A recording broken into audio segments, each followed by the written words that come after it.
Writing the West. Stories and poems by Rick Stever. Read by Michael Messner and friends.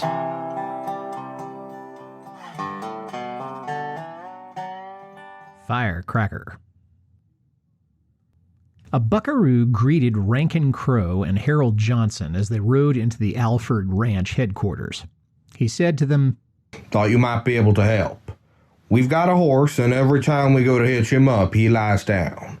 Know anything we can do to cure that?" Rankin replied, "Yep." He ordered the problem horse hitched to a hay wagon alongside a gentle horse. And while this was being done, Rankin opened his bedroll, removed a firecracker that he had been keeping for a special occasion, and slipped it into his pocket. Rankin directed his companion, You drive." Harold crawled up on the seat and gathered the lines. It was at that point that the problem horse decided to lie down on the ground. Rankin went to the horse. He tried talking to the horse and petted it with affection. The buckaroo said, "Tried that approach. It don't work." Rankin ignored the remark and continued to rub the horse, stroking its neck and working his way down the length of the animal. He reached in his pocket, withdrew the firecracker, and slipped it under the horse's tail. He was able to light the fuse without anyone taking notice. The firecracker exploded with a sharp bang. The horse pulled himself up, and with hind legs kicking, he took off running. After about a mile, Harold was able to gain control of the team. From that day forward, the horse, which turned out to be a hard worker with no bad habits, was known as Firecracker.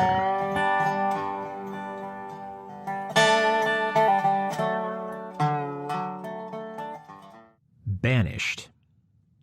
Newt Thomas was a young boy the summer of 1851 when his family emigrated west over the Oregon Trail. In later years, he enjoyed reminiscing about the experience.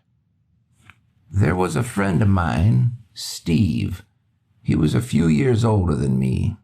He was traveling alone, driving a wagon for his board, and there was a girl on the train, a very pretty young girl with long, curly blonde hair.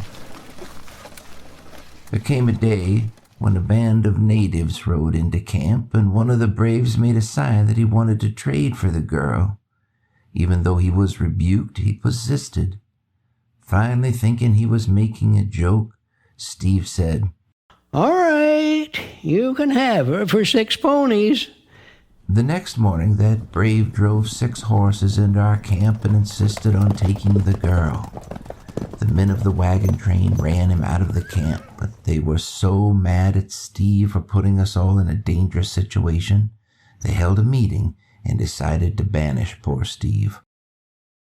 All us kids liked Steve. We saved food from our meals, and when we broke camp, we would leave it in a conspicuous place." Years later, Newt was running a pack string of mules to the mines in the Boise Basin of Idaho. One evening, he came to a remote cabin and stopped to ask if he could put up there for the night. Well, much to his surprise, the fellow living there called Newt by name. When Newt asked the man how he knew his name, the man informed Newt that he was Steve. He went on to say that he had eaten the food the group had left for him, and that he hid from the natives by day and had traveled at night.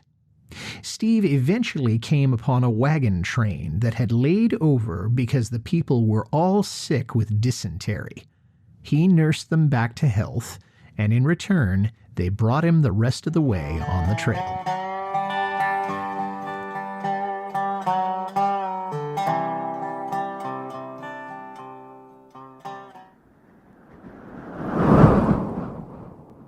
Have a heart.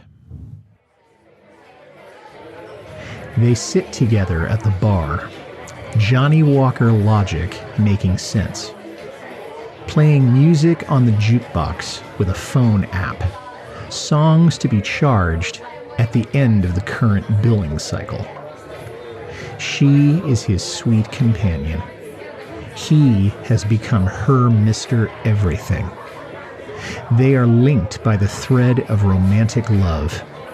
They promise to stay in love even if there is nothing left. He smiles and drinks his whiskey, safe in his knowledge of her faithfulness. She realizes she would rather live in his world than to go through her days and nights without him in her life.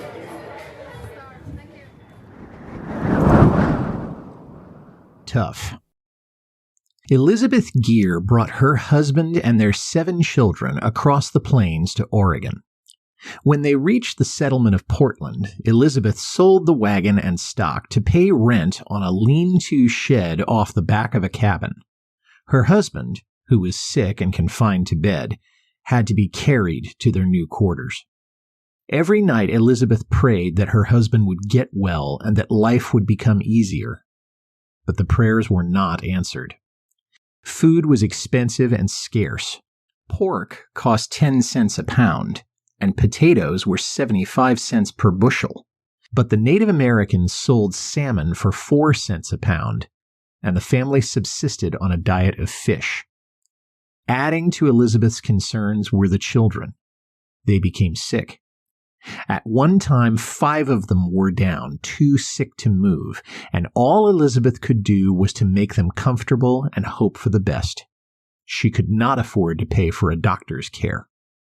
On the first day of February, 1849, Elizabeth wrote in her diary, "This day, my dear husband, my last remaining friend, died.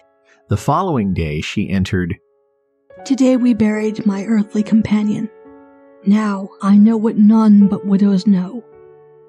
That is, how comfortless is a widow's life, especially when left in a strange land, without money or friends, and the care of 7 children.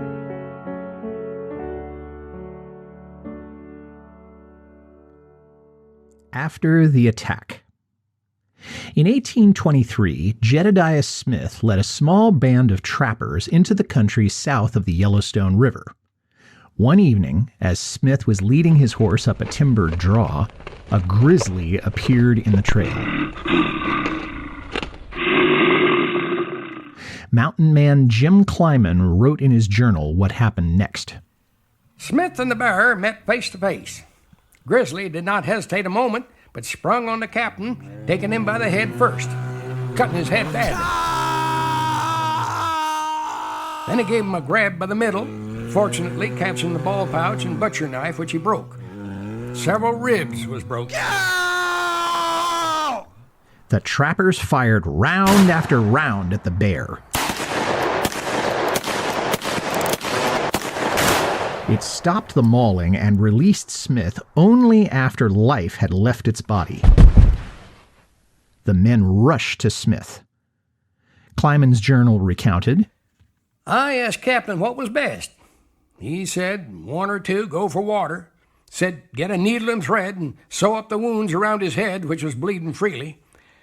And I got a pair of scissors and cut off his hair and then began my first job of dressing wounds.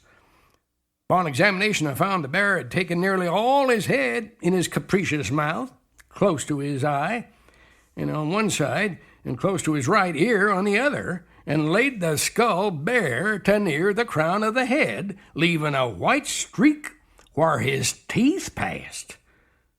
Well, one of his ears is tore off from his head, out the other side, and I told him I could do nothing for his ear. Oh, you just must try to stitch up some way or other, he said. And I put in my needle, stitching it through and over, laying the lacerated parts together as nice as I could. After Kleiman had finished his needlework, Smith got to his feet, mounted his horse, and rode a mile to camp. For 10 days he lay recuperating, and on the 11th he rose and led his men on into the Badlands. You've been listening to Writing the West. The stories and poetry in this podcast are by Rick Stieber and appear in books by him. Log on to www.rickstieberauthor.com to find out more. This program was produced by Michael Messner by permission of the author. Special thanks to Michael Tucker, Rachel Pulliam, and Art Shingler. Thank you for listening.